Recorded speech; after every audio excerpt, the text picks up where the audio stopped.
Hello everyone, আমি মিষ্টি ঘোষ। আপনারা সবাই কেমন আছেন? আমি ভালো আছি অ্যান্ড আজকে খুবই এক্সাইটেড এর জন্য। আজকে আমাদের কাপল ডান্স পারফরমেন্স হবে। আমি যখন রাতে বসি বন্ধু বাজাও বাঁশি, রান্না বাড়া ফেলে আমি কেমন করে আসি।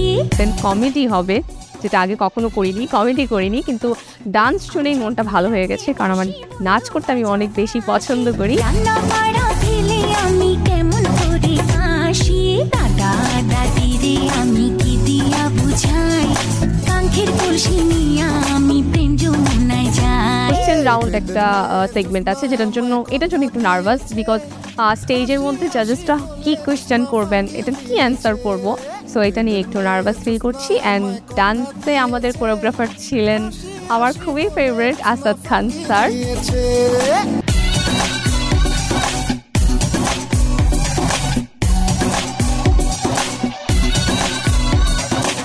আমি যখন রাতে বসি বন্ধু বাজাও বাঁশি, রান্না বাড়া ফেলে আমি কেমন করে আসি। আমি যখন রাতে বসি বন্ধু বাজাও বাঁশি, রান্না বাড়া ফেলে আমি কেমন করে আসি। আর আমার গানটা কিন্তু খুবই ইন্টারেস্টিং। গানটা হচ্ছে বেদের মেয়ে জোছনা, ঠিক আছে, খুব পপুলার একটা সং। এটা একটা রিমিক্স ভার্সন হবে। অ্যান্ড আমার যে কোয়ার্টিস্ট ডান্স পার্টনার ওটা হচ্ছে শিমুল। হাসি হাসি বলে জোছনা ফাঁকি দিয়েছে, বেদের মেয়ে জোছনা আমায় কথা দিয়েছে, হাসি হাসি বলে জোছনা ফাঁকি দিয়েছে। তো এখানে একটা ইন্টারেস্টিং ব্যাপার আছে, শিমুল আর আমার হাইটের ডিফারেন্সটা অনেক বেশি। সো এটা একটা চ্যালেঞ্জিং ছিল অ্যাকচুয়ালি আমার জন্য ডান্সিংটা, কারণ আমি ডান্স করি, ঠিক আছে, আমি professional dancer, but Shimul actually সে অনেক ভালো অ্যাক্টিং করে, কিন্তু সে ডান্সার না। সো আমাদের রিহার্সাল করতে বা ম্যাচ করতে আমার একটু কষ্ট হয়ে গেছে, দুজনের জন্য এটা একটা খুব চ্যালেঞ্জিং ছিল। তো স্টেজে কেমন পারফরমেন্স করি আমি জানি না, বাট আমি অবশ্যই পারফরমেন্স যেমনই হোক আমি এনজয় করার ট্রাই করবো পারফরমেন্সটাকে। দেখতে মোর এনার্জেটিক লেগেছে, দেখতে এন্টারটেইনিং ছিল, ভালো লাগছে দেখতে।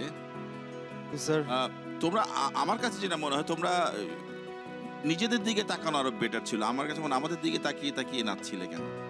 আমার কাছে মনে হয় তোমরা যদি নিজেদের দিকে তাকিয়ে তাকিয়ে করতে, বেদের মেয়ে জোছনা এটা কথা দিয়েছে, আরেকটু এনার্জেটিক, আরেকটু এটা পেতাম। তোমাদের পারফরমেন্স ভালো লেগেছে।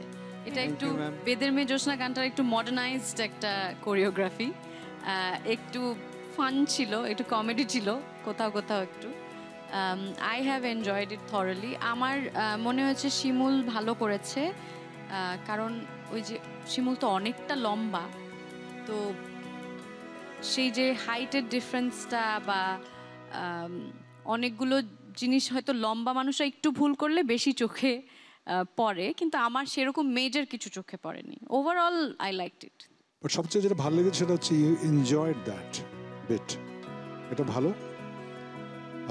শুরুতে একটু কোথায় জানি গোলমাল, শুরুটা মার্ক করতে পারোনি, কিন্তু পরে খুব খুলে গেছে পারফরমেন্সটা।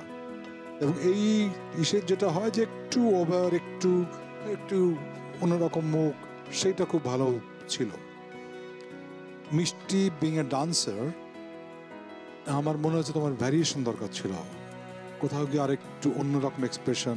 সত্যি কথা যদি বলি, আমার তো খুবই ভালো লেগেছে, কারণ বিশেষ করে মিষ্টির বডি ল্যাঙ্গুয়েজ, এবং মনেই হয়নি যে মানে এখন তো বুঝলাম যে তুমি নাচের, খুবই ভালো লেগেছে। আর এটা একটা জনপ্রিয় গান এবং এটা আমরা মডার্ন ওয়েতে দেখেছি। তবে শিমুলকে আমার কাছে মনে হয়েছে একটু বডি ল্যাঙ্গুয়েজটা একটু মানে আনইজি এরকম টাইপ লেগেছে, কিন্তু দুইজনে মিলে আবার ভালো লেগেছে। তবে ইন্টিমেসিটা মানে যেটাকে আমরা বলি কানেক্টিং, মানে একে অপরের দিকে, ওইটা আমার কাছে একটু কম লেগেছে। সো নেক্সট সেগমেন্ট হচ্ছে কমেডি। তো কমেডি ব্যাপারটা খুবই কঠিন, অ্যাক্টিংয়ের মধ্যে যদি কমেডি হয় তখন সেটা আরও বেশি কঠিন। মানুষকে হাসাতে পারা একটা বড় গুণ আর বড় চ্যালেঞ্জ আমি মনে করি। সো আমার যে কোয়ার্টিস্ট ছিলেন সেটা হচ্ছে লাবণ, অ্যান্ড আমাদের কমেডি সেগমেন্টের মেন্টর ছিলেন শাহাদাত ভাইয়া। উনি খুবই ইজি গোয়িং একজন মানুষ, আমাদের খুব হেল্প করেছেন, খুব মজা করে হচ্ছে আমাদের রিহার্সাল করিয়েছেন, স্ক্রিপ্ট রেডি করে দিয়েছেন। তো একটু nervous, but I am confident যে আমার পারফরমেন্সটা আমি সুন্দরভাবেই হয়তো দিতে পারবো। অ্যান্ড আপনারা অবশ্যই আমাদের জন্য দোয়া করবেন যেন ভালোভাবে একটা পারফরমেন্স দিতে পারি। Thank you. জান পাখি আর দেরি হয়ে গেছে গা, সরি। তোমার দেরি হইলো কেন? তোমার আমি বলছি যে কয়েনটা ফালানোর সাথে সাথে যে আওয়াজটা হবে, আওয়াজটা শুই নাই তুমি চলে আসবা। আমি তো আওয়াজটা শুনছি জান, মাগার ওই তুমি যে কয়েন হালাইছো ওইটা খুঁজতে খুঁজতে তো আমার দেরি হয়ে গেছে গা। আমি তো কয়েনটা খুঁজেই পেলাম না জান। গাধা, কয়েনের মধ্যে তুমি সুতা পাইথা তারপর ফালাইছিলাম, তুমি কেমনে পাবা? ওরে আমার জান পাখিটার কত বুদ্ধি, আমি তো বুঝি নাই কা। আচ্ছা শোনো, তুমি কিন্তু বলছিলে আমার জন্য গিফট আনবা, আমার গিফট কই? আনছি তো, তুমি কইছো আর আমি গিফট আনুম না, এইটা কোনোদিন হইছে? খারাও, চোখটা বন্ধ করো। খুলবা না গোলাম? আত্মা পাতো, এই ল তোমার গিফট। কেমন?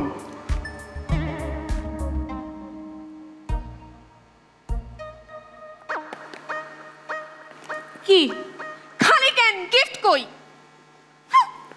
আনছিলাম তো জান, মনে হয় 7 পার অনেক সময় পড়ে গেছে গা, পরের বার ঠিক করে লয়া মনে। তোমার সাথে আমার 4 বছরের সম্পর্ক, 4 বছর। এই 4 বছরের সম্পর্কে তুমি আমাকে কি দিছো, কি করতে পারছো তুমি আমার জন্য? তোমার আমি এত ভালোবাসি, তোমার লিগে কি করছি মানে? তুমি তোমার লিগে যে আমি কি কি করতে পারুম, তুমি হলে টাস্কি খাই যাবে গা। কি কি করতে পারবা?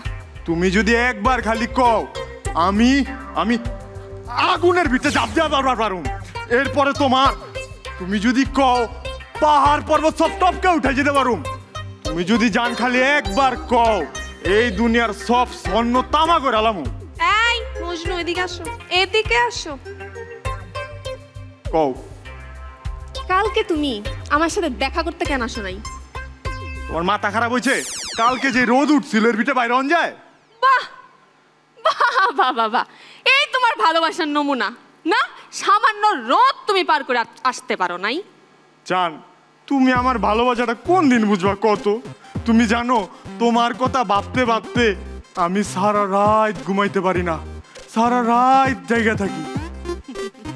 হ্যাঁ, এর জন্যই তো আমি আব্বুরে বইলা তোমার জন্য একটা নাইট গার্ডের চাকরি রেডি করতে বলবো। এটা তুমি কি কইলা? নাইট গার্ডের চাকরি করুম আমি? কেন, এটাতে কি সমস্যা? আমি সৈয়দ বংশের পোলা, এলাকার ভিত্তে আমার একটা নাম কাম আছে না? দরকার হলে চুরি করুম, ডাকাতি করুম, লাগলে ভিক্ষা করে খামু, মাগার নাইট গার্ডের মতো ছোট চাকরি জীবনে করতাম না।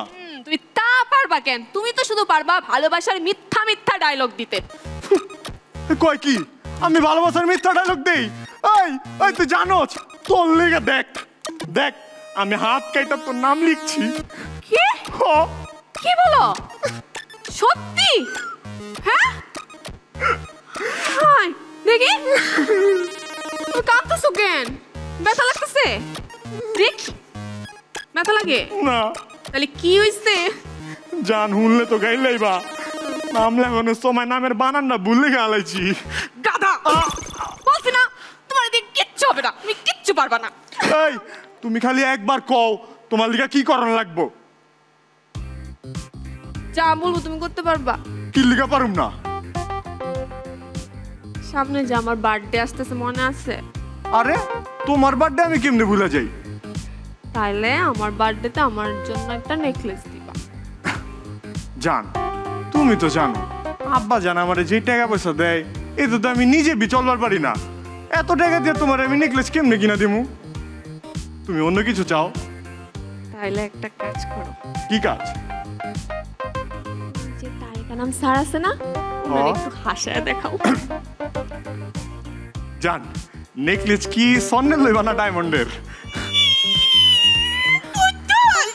চলো চলো চলো। কই, আমি সরি, তোমাকে অনেক বকা দিস। আরে সমস্যা নাই, তুমি তো। আচ্ছা শোনো, কও। ওই যে আকাশের চাঁদটা আছে না, হ্যাঁ তুমি তো আমার অনেক ভালোবাসো, ওই চাঁদটা আমার পাড়ে দিতে পারবা না? আমারে বলত পাইছো?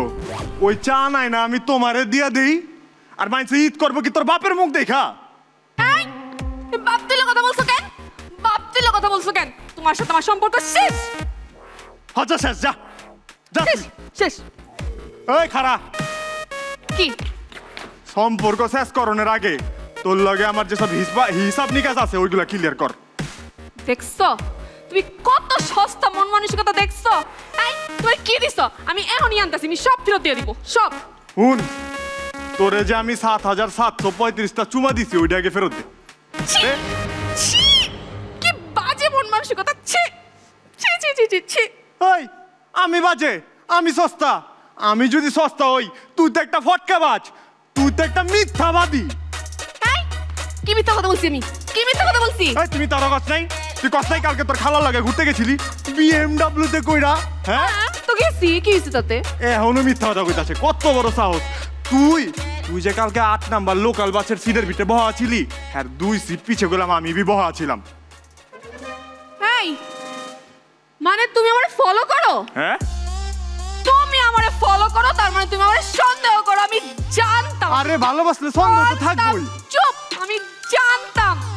এখন পর্যন্ত সবগুলা ছেলে এক পাইলাম, সবগুলা ছেলে এক। এখন পর্যন্ত 5-5টা ছেলের সাথে প্রেম করি, সবগুলাই এক।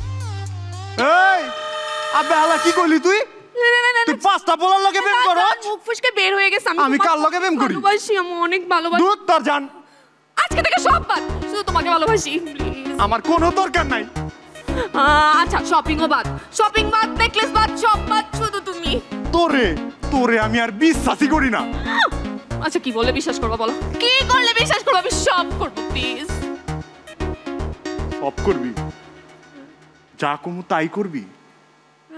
বুঝিস কইলাম? হ্যাঁ আমি তোমার সাথে সব করবো। তুমি আমার এত ভালোবাসো, তাইলে জানবো না তোমার ফেসবুকের পাসওয়ার্ডটা দাও তো। খবিশের ঘরের খবিশ, তোর সাহস কত বড়? তোর ফেসবুকের পাসওয়ার্ড চাস? এত শখ তোর সাথে আমার ব্রেকআপ? তোর লাগবো না, আমার অনেক আছে। সাহস কত? ফেসবুকের পাসওয়ার্ড দেখছেন আপনারা আজকালকার মায়া মানুষের অবস্থা? ভালোবাসার ভিতরে যখন সন্দেহ ঢুকে যায় তখন আর ওই ভালোবাসা থাকে না। ভালোবাসার ভিতরে সবার আগে দরকার বিশ্বাস।